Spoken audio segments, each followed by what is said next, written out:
that the hype around the dirty triple white Air Force One has subsided, Bruce Kilgore's design may at last resume its normal operations.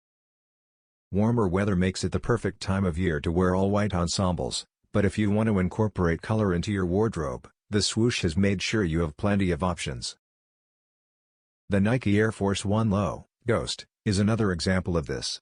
It features a faint tint on the icy mainstay through accent tints on the heel cup, specific branding elements, and the swoosh.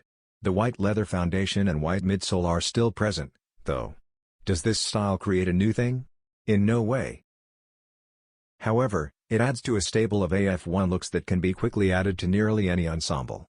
The $115 men's size Nike Air Force One Low Ghost is expected to be available on Nike.com and affiliated retailers in the upcoming weeks.